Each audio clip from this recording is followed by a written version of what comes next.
빠르게 퍼지는 원숭이 두창. 이거 좀 제가 보니까 좀 심각한 것 같아요. 특히 거기 사진을 보니까 좀 사진 한번 먼저 볼까요? 예. 이거부터. 이렇게. 이게 아까 보면 다 물집이 생긴다고 그래요. 사실은 네. 이 얼굴이랑 전신에 물집이 있는 사진도 있었는데 네. 저희가 또 아침부터? 놀라시는 분 계실까봐 조금 그나마 나은 걸 준비한 거고요. 네. 이런 식으로 전신에 이렇게 수포가 올라오는 걸 주 증상으로 하고 있는 질병이 원숭이 두창입니다. 근데 이게 어떻게 보면 서아프리카 쪽에 있던 풍토병이었다고 해요. 그래서 심심치 않게 보고는 됐었는데 이렇게 전 세계적으로 빠르게 퍼져나가면서 확진자가 생긴 경우는 굉장히 이례적이라고 합니다. 그러니까 이게 인수 공통 감염병이라고 해서 이게 좀 어려운데. 인수, 인 사람인, 사람인, 수는 짐승, 짐승. 숫자. 그러니까 사람이나 짐승이 둘 다 걸리는 거예요. 그래서 당연히 짐승이랑 접촉하면 걸릴 수도 있겠죠. 그래서 간간히 확진자 나왔던 거예요. 근데 거기서 그러고 말았지. 근데 문제는 이거 보세요. 지금 갑자기 단시간에 전 세계로 19개 나라로. 아프리카는 뭐 이해가 돼. 그렇지. 아프리카는 이해가 되는데 여기 원래 풍토병이었으니까. 근데 이제 전 미국, 캐나다, 뭐 그렇죠. 유럽까지 전 퍼지는 거 아니겠습니까? 그래서 이거는 굉장히 이례적이다. 굉장히 이례적이다. 그러니까 원숭이 두창이 퍼지는 게 이게 동시다발적으로 전 세계로 퍼지는 거는 이거 뭐지 또? 왜냐면 우리가 코로나 때 한번 대였기 때문에. 그렇죠. 박쥐에서 옮겨왔다 이런 또 얘기들이 있지 않았습니까? 코로나 같은 경우는 그랬고. 네. 지금 질문이 좀 들어왔는데요. 왜 잠시만요.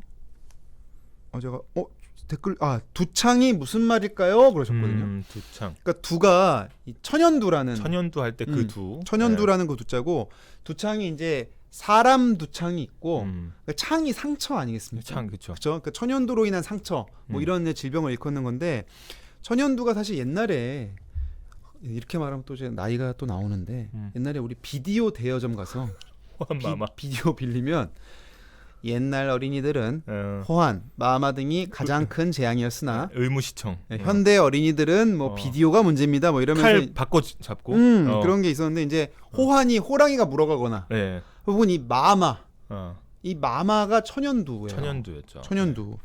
일단 근데 천연두는 이제 백신 보급으로 인해서 어떻게 보면은 이제 종식이 됐다 이렇게 선언이 됐고 그렇죠. 그러다 보니까 또 아이러니하게도 1970년대 이후로는 사실 천연두가 없다 보니 거의 그렇죠.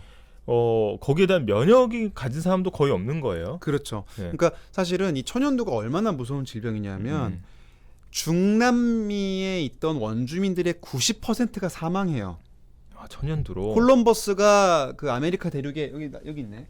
콜럼버스가 스페인에서 아메리카 대륙에 가서 바르셀로나에서 간 거 아니야? 바르셀로나에서 가서 남미에다가 그 천연두를 퍼뜨려. 그래서 90%가 사실은 말이 90%지 사실상 멸종이에요. 멸종. 시킬 정도로 무서운 병이고 우리나라도 조선시대, 고려시대, 동아시아에도 광범위하게 퍼져있던 게 천연두입니다. 그래서 흔히 우리가 곰보 이런 말도 얼굴에 상처를 남기잖아요. 그런 말을 옛날에 많이 썼거든요. 그렇게 남기는 무서운 질병이고 실제로 원숭이 두창도 바로 물집이 생기기 때문에 그렇죠. 증상으로는 바로 발견할 수가 있다고 해요. 그렇죠. 근데 먼 병 같은데 일단은 1970년대 콩고에서 첫 감염 사례가 나왔고 지금은 아까 말씀드린 것처럼 유럽, 미국, 이스라엘 등 지금 한 18개 국가에서 발견이 됐고 뭐 확진자 수는 아직까지는 폭발적으로 늘거나 그러진 않는데 한 170여 명 정도 어제 기준으로 그래서 이제 그 보고가 되고 있는데 일단은 WHO 그 세계 보건기구도 그 인수공통 전염병 굉장히 주목을 하고 있다고 합니다. 그렇죠. 왜냐하면 코로나 때 한번 뒤었고 그리고 동물은 문자를 못 받아요. 걔네들은.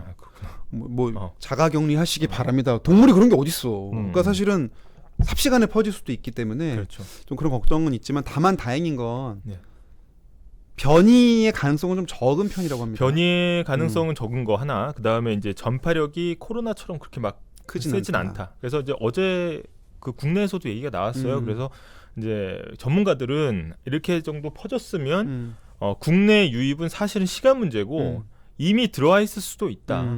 이렇게 얘기를 하지만 어떻게 보면 이제 전파력이 코로나처럼 이렇게 세지 않기 때문에 굉장한 밀접 접촉에 의해서만 전파가 되고. 그렇죠. 그래서 과도한 공포를 가질 필요는 없다 이렇게 얘기를 했고 실제로 아까 그 두창할 때 두가 그 천연두라고 네. 했잖아요. 그래서 저희가 뭐 생화학 테러라든지 음. 이런 거에 대비해서 그 백신을 천연두 백신 한 3,500만 개 정도 갖고 확보를 하고 있습니다. 있다고 합니다. 근데 이제 이거를 거기다 쓰는 그런 건 아니고 음. 하지만 이제 급박한 상황이 왔을 때 음. 바로 백신이 투입이 가능한 상황이다. 그래서 그러니까 과도한 공포를 가질 필요는 없다라는 얘기가 나왔습니다. 그렇죠. 사실은 천연두는 이제 사람 두창인데 네. 이 천연두 백신으로 원숭이 두창의 예방 효과가 한 85% 정도 된다고 합니다. 85%. 그러니까 뭐 적은 건 아니죠. 같은 종류의 질병으로 볼 수가 있는 거네요. 지금 독감 백신이 한 8-90% 되거든요. 그러니까 음. 사실은 유효한 정도는 되는 거죠. 그래서 네. 유사시에 전 국민이 백신 맞고 대비는 되는 상황인데 아직 우리나라 그 정도는 아니니까. 애플망고님도 질문 주셨는데 우리나라에는 확진자 아직 없나요? 이렇게 말씀하셨는데 아직 보고된 사례는 없습니다. 네. 다만 이제 전문가들은 지금 여행이 굉장히 폭발적으로 느는 시기이기 때문에 아마 국내에도 들어왔을 수도 있다. 이렇게 이제 얘기를 하고 있습니다. 그렇죠. 지금 저희가 이 석부로님이 사진 좀 바꿔달라고. 사진 얘기를 죄송합니다. 했어요. 예. 예. 예, 사진. 예.